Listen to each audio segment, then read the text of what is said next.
Ada kabar gembira nih vokasioner. Jadi ada 12 mahasiswa yang berhasil lolos untuk masuk program ISMAVO. Kira-kira bukan ISMAVO ya, tapi ISMA ya Pak ya? Iya, Iya ISMA. iya, ISMA. Jadi kira-kira akan bertambah lagi. Kita akan bicara lebih lanjut lagi sama Pak Andira. Selamat sore. Selamat sore Ibu Silva. Pak Andira sibuk apa? Sekarang sibuk ini lagi persiapan ISMA untuk yang sudah lolos, persiapan selanjutnya ini akan apa gitu. Gitu sih. Oke. Ini persiapannya berapa tahun Pak? Berapa tahun? Kalau untuk tahun ini sih dari bulan Januari ya ISMA-nya itu begitu. Dari bulan Januari. Dari bulan Januari sudah ada preparingnya tuh dari tim IRO dulu.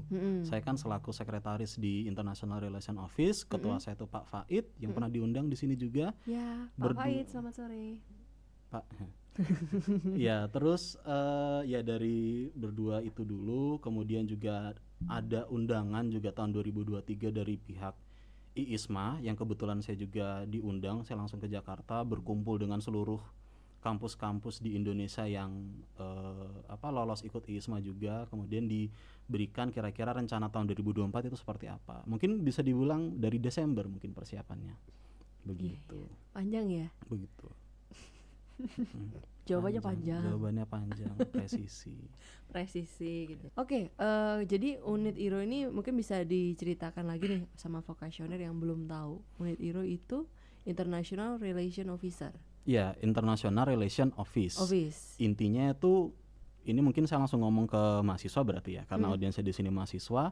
Intinya kalau misalkan kalian ada niatan untuk misalkan melakukan studi di luar negeri atau ingin ada short course selama beberapa minggu, atau intinya kalian melakukan kegiatan di kampus lain hubungannya dengan akademik, itu juga bisa melalui International Relation Office.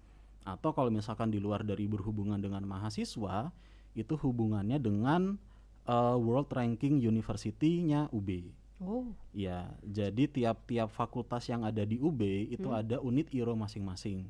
Yang unit-unit IRO ini masing-masing saling berlomba, saling intinya bekerja agar World University ranking dari UB ini bisa lebih naik, lebih turun hitungannya. Karena kita targetnya kan top 500.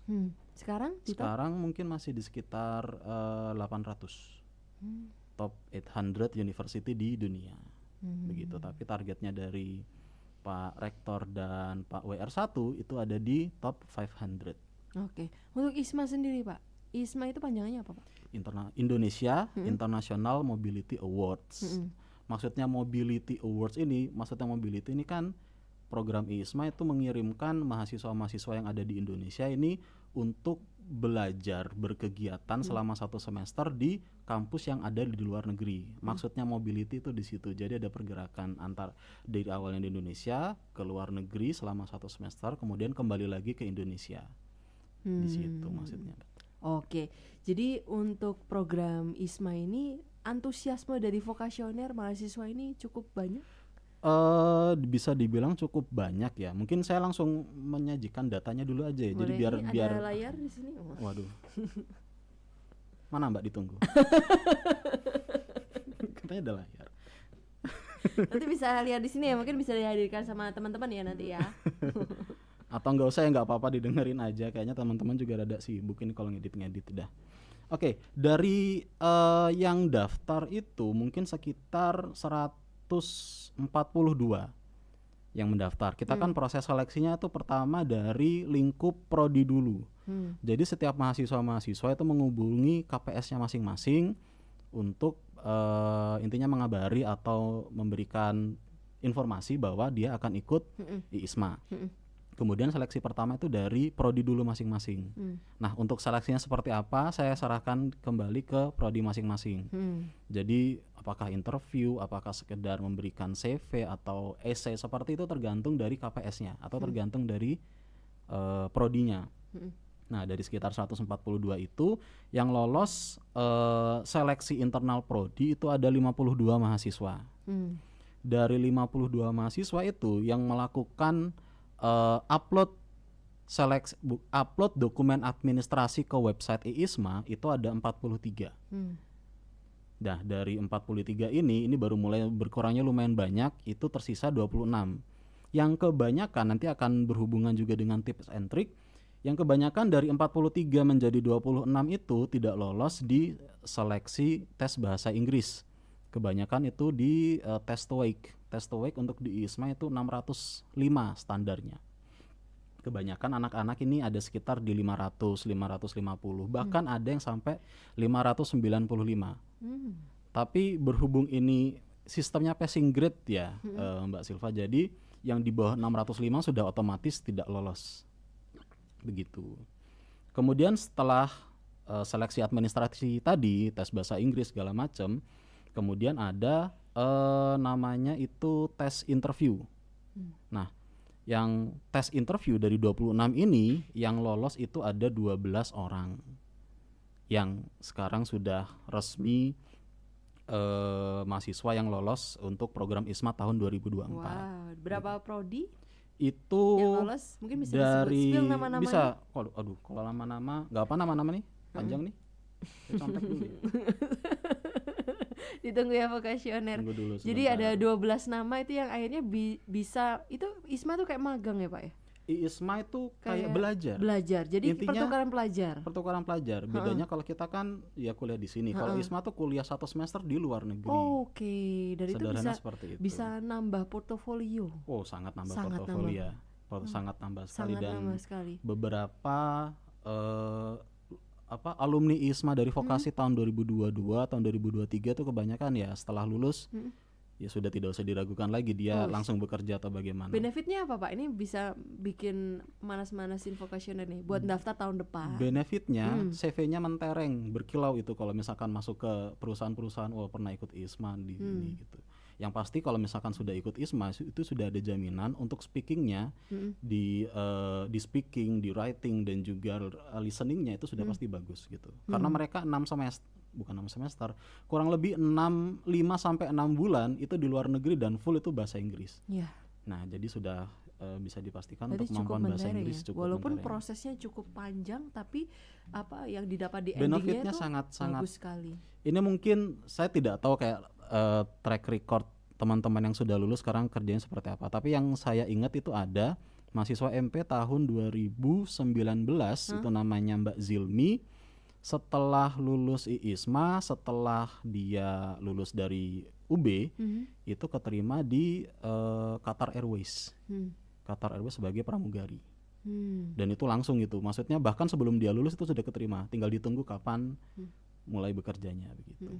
Salah satunya yang saya ingat itu. Oke. Dan mungkin masih ada yang lain juga. Jadi jangan sampai dilewatkan ya untuk vokasioner bisa mencoba program ISMA di tahun depan. Kalau yang belum lolos tahun ini, gitu. Tadi nama-namanya? Oh iya, nama-namanya. Nama-namanya bisa di-spill dulu ya sebelum dirilis di IG Vokasi nih. Boleh. Ini mungkin bentar biar enak deh. Jangan yang ini persiapan. Oke. Ini dari keuangan perbankan itu ada satu orang namanya Elita Meiliana Sari. Dan mungkin sebelum saya lanjut juga ini untuk yang D3 itu semua angkatan 2022. 2022. Untuk 2022. Sedangkan untuk yang D4 itu semua di angkatan 2021 atau pada saat semester 6 untuk 2024. Tapi semester 6 untuk D4, sedangkan untuk yang D3 itu semester 4. Itu memang persyaratan seperti itu. Jadi dari Keubang ada Mbak Elita Meiliana Sari, dari TI itu ada Ryan Kaira, kemudian ada Arayan Fata, namanya sama Ryan ini. Kemudian yang ketiga di sini ada Rifki Aulia Hermandito. Jadi 1 orang dari Keubang, 3 orang dari TI. Kemudian ini dari desain grafis yang paling banyak, ini ada 5 orang yang lolos dari desain grafis. Ini ada Lalu Kasatria, ada Devi Azahri, Nurul Izzah, Heva Nisrina, dan yang terakhir Syarvina Karisa. Wah, congratulations buat mahasiswa yang lolos. Ini tepuk tangannya mana kok pada diam? Itu untuk desain grafis itu paling banyak ada 5. Kemudian dari perhotelan ada lagi. Itu ada Rafli Awali, ada Syafaiza Mayang, dan terakhir ada Sabrina Reza Putri. Wah, moga-moga sukses buat teman-teman ya. Amin. Ini ke berbagai university mana aja tuh Pak? Mungkin bisa disebutkan beberapa. Ini beberapa, ada yang ke UK, Ada ada yang ke Perancis, ada yang ke Taiwan. Paling jauh ini ada 2 orang ke Rusia. Yang deket juga Australia ada, tapi kebanyakan ini di Europe sih. Perancis, Inggris, Irlandia. Oke, support dari vokasi untuk kegiatan ISMA yang untuk teman-teman yang diberangkatkan apa nih? Supportnya yang pasti mungkin tidak hanya dari IRO Vokasi, tapi ini lebih Iro. lebih masif lagi tuh dari IO Pusat. Iya. Jadi pembekalan sebelum mahasiswa-mahasiswa itu berangkat itu ada dari IO Pusat. Dan itu sangat banyak sekali, ada beberapa hari, dan itu harus diikuti. Dan itu harus fokus ya. Harus fokus, benar-benar harus diikuti. Persiapannya berapa bulan? 6 bulan?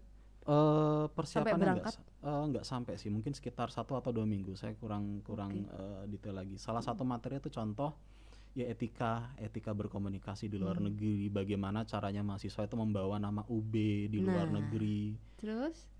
Kemudian nanti pada saat kembali lagi ke Malang atau kembali lagi ke UB, apa yang bisa diberikan kepada kampus dan juga lingkungan sekitar. Udah kayak itu ya Pak, sekolah S3 kan gitu ya? Iya, kurang lebih mini S3 begitulah. Mini S3 kan ya gitu ya persyaratannya? Kurang lebih seperti kita kapan? itu. Hah? Ya bisa skip tolong. Ya. Begitu Mbak Silva. Iya. Terus ini buat vokasioner nih, tips and trick untuk lolos ISMA ini kudu apa sih? Kita harus jago apa? Bahasa Inggris. 1. Karena tadi sudah dilihat dari datanya, itu sekitar 50% yang sudah lolos administrasi itu gagalnya di bahasa Inggris. Jadi dari 43 jadi ke 26 itu tidak lolosnya di bahasa Inggris. Kemudian dari 26 akhirnya jadi 12 itu ada proses interview. Dan interviewnya juga in English. In English. Ya, Okay. jadi bisa saya pastikan mungkin sekitar ya 70% itu persiapan yang bisa misalkan mahasiswa-mahasiswi di sini yang ingin tertarik ISMA adalah ya bahasa Inggrisnya Bahasa itu Inggris. tadi. Mulai dari sekarang ya Pak ya? Mulai dari sekarang. sekarang. Mau kursus, mau belajar dari nonton film bisa ya Pak? Sangat bisa Sangat belajar bisa, dan film. apapun. Atau googling. ini mungkin apa ya yang diceritakan oleh beberapa alumni tahun 2023 itu mereka belajarnya itu kayak membentuk sebuah Komunitas. bukan komunitas, intinya ada beberapa teman-teman dia sekelas dalam 1 minggu tuh 1 kali dia bikin forum selama 1 jam atau 2 jam full mereka ngomong in English. Topik-topiknya tuh bebas gitu.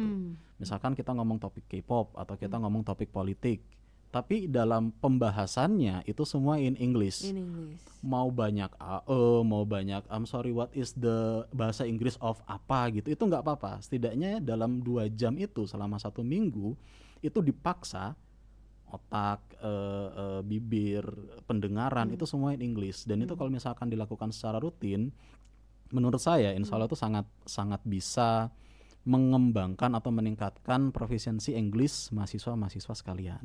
Ya begitu. Tanpa harus les nggak apa-apa. Tanpa harus les, yang penting memaksakan diri ya. Jadinya seperti itu. Diri. Oke, mungkin pesan untuk vocational in English Bapak.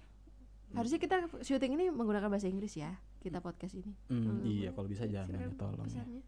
Pesan-pesannya In English Bapak. No, I don't want to. Pesan-pesannya I push you. no, I am lean back. Oke. Pesan-pesannya itu tadi, latih bahasa Inggris mulai dari sekarang. Kembali lagi, tidak harus sesuatu yang berbayar atau sesuatu yang serius. Gini bisa dilakukan dengan intinya kalian ngumpul dengan teman-teman yang pingin ISMA juga. Entah dari satu prodi atau dari prodi-prodi yang berbeda, intinya buat satu forum dalam satu waktu, 1 minggu 1 kali atau mungkin lebih sering lagi 2 kali dalam 1 minggu. Bahaslah, kalian ngobrol santai aja tapi in English begitu. Oke, thank you Pak Dira untuk tips and triknya, dan selamat untuk 12 mahasiswa dan bisa jadi nambah lagi ya Pak ya. Iya, oke. Sebelum saya mau saya potong. Boleh.